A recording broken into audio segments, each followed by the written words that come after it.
నమస్తే. దేశంలో మూడోసారి ప్రధానమంత్రిగా మోదీ అయితే కాబోతున్నాడు. ఇక మోదీ ప్రధానమంత్రి కావడానికి ఆంధ్రప్రదేశ్కు సంబంధించినటువంటి టీడీపీ, జనసేన కీలకమైనటువంటి రోల్ మాత్రం ప్లే చేస్తున్నటువంటి పరిస్థితి. ఇక మూడోసారి ప్రధానమంత్రిగా అవుతున్నటువంటి నేపథ్యంలో కాంగ్రెస్ పార్టీకి అయితే ఇండి కూటమికి మాత్రము ఎక్కువ సీట్లు అయితే రావడం జరిగింది. అసలు జాతీయ స్థాయిలో రాజకీయాలు ఎలా ఉండబోతున్నాయి మనతో మాట్లాడడానికి ప్రొఫెసర్ కాసిం గారు ఉన్నారు. సార్ నమస్తే. మొత్తానికి 99 మార్కును అయితే కాంగ్రెస్ దాటినటువంటి పరిస్థితి, 99 వచ్చింది. ఇండి కూటమి కూడా దాదాపుగా 200 పైన ఓట్లు అయితే 200 పైన సీట్లు అయితే వచ్చినటువంటి పరిస్థితి. ఈ యొక్క సమీకరణాలను ఎట్లా చూడొచ్చు అంటారు? అయితే భారతదేశంలో ప్రజలు చాలా చైతన్యవంతంగా విచక్షణతో ఈసారి ఓటింగ్లో పాల్గొన్నారని కొంత అర్థమవుతున్నది.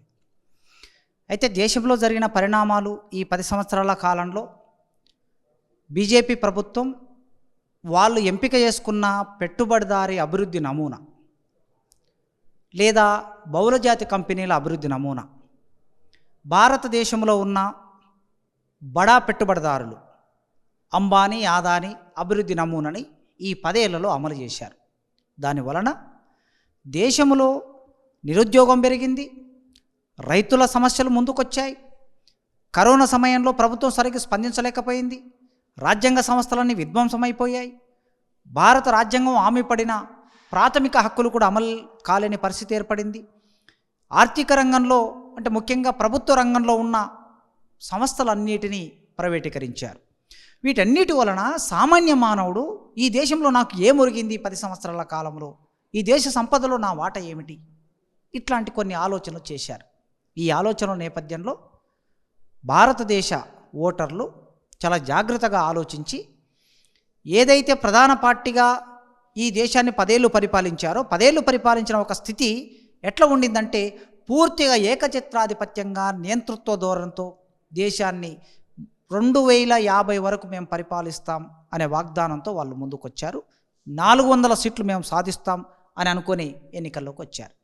వీటన్నిటిని దేశ ప్రజలు గమనించారు, పరిశీలించారు. కనుకనే వాళ్ళు వేసే ఓటు సందర్భంలో ఆలోచించి ఓటు వేశారు. ఇంతగా ఒక హిట్లర్ లాగా, ఒక ముస్సోలిన్ లాగా ఆలోచించినటువంటి ఈ దేశ ప్రధానమంత్రి ఇప్పుడు ఒక 2 స్థానిక పార్టీల దగ్గరికి వెళ్ళి ఆ స్థానిక పార్టీలను పక్కన కూర్చోబెట్టుకొని మాట్లాడుకొని ఇటు తెలుగుదేశం అటు నితీష్ కుమార్ గారు వీళ్ళిద్దరి మద్దతుతో దేశంలో ప్రభుత్వాన్ని ఏర్పాటు చేయవలసి రావటం అనేది చరిత్రకు దొరికిన ఒక అరుదైన సందర్భం ఇది. ఇక రెండో వైపు చూస్తే ప్రతిపక్షాలు కూడా ఈ ప్రతిపక్షాల మధ్యన ఐక్యత లేకపోవడం, మొదటి నుంచి అంటే ఒక సంవత్సర కాలం నుంచి ఎన్నికలకు సంబంధించిన సన్నాహాలు చేసుకోవాలి. ఆ సంవత్సరం ముందు నుంచే ఈ ప్రతిపక్షాల మధ్యన అంటే ఇండియా కూటమి మధ్యన ఏకత్వం ఉండి ఉంటే, సమన్వయం ఉండి ఉంటే, వాళ్ళ ఎజెండా, వాళ్ళ ఎన్నికల మేనిఫెస్టో వీటన్నిటి పట్ల సీట్ల సర్దుబాటు పట్ల స్పష్టమైన అభిప్రాయాలు ఉండి ఉంటే, నిర్ణయాలు ఉంటే ఇవాళ ఈ పరిస్థితి ఉండేది కాదు. అయినా ఎన్ని చీలికలు పేలికలున్నా, ఎన్ని భిన్నాభిప్రాయాలున్నా వాళ్ళు భారత రాజ్యాంగాన్ని రాబోయే ఎన్డీఏ ప్రభుత్వం ఒకవేళ అధికారంలోకి వస్తే భారత రాజ్యాంగాన్ని మార్చేస్తుంది, రాజ్యాంగం లేకుండా చేస్తుంది, రిజర్వేషన్లు లేకుండా చేస్తుంది, ఈ దేశాన్ని బడా పెట్టుబడిదారులకి తాకట్టు పెడుతుంది అనే ఈ విషయాన్ని విస్తృతంగా ప్రజల్లోకి తీసుకెళ్లటం మూలంగా దాదాపుగా 234 స్థానాలని ఇండియా కూటమి కూడా సంపాదించుకున్నది. అయితే ఇప్పుడు దేశంలో మీరు అడిగినట్లు రాజకీయ పరిస్థితి ముఖ చిత్రం ఎలా ఉండబోతుందంటే రాజ్యాంగాన్ని మార్చేస్తాం, కొత్త రాజ్యాంగాన్ని తీసుకొస్తాం, రిజర్వేషన్లను తీసేస్తాం అన్నటువంటి రాజకీయ నాయకత్వం మనం నిన్న చూసాం. వెళ్ళి అక్కడున్న భారత రాజ్యాంగ ప్రతినిధి తీసుకొని ఈ దేశ మాజీ ప్రధానమంత్రి ఇప్పుడు కాబోయే ప్రధానమంత్రి మోడీ గారు దాన్ని తన కళ్ళకు అద్దుకున్నాడు. భారత రాజ్యాంగం మీద ప్రమాణం చేసి మేము పరిపాలిస్తామని మాట్లాడాడు. ఇవాళ ప్రెస్లో వచ్చింది. ఏదైతే వాళ్ళు ముందు మాట్లాడాడో వాటికి భిన్నంగా ఇవాళ అనివార్యంగా ప్రవర్తించవలసిన పరిస్థితి ఏర్పడింది. ఎందుకంటే సంపూర్ణ మెజార్టీ లేదు.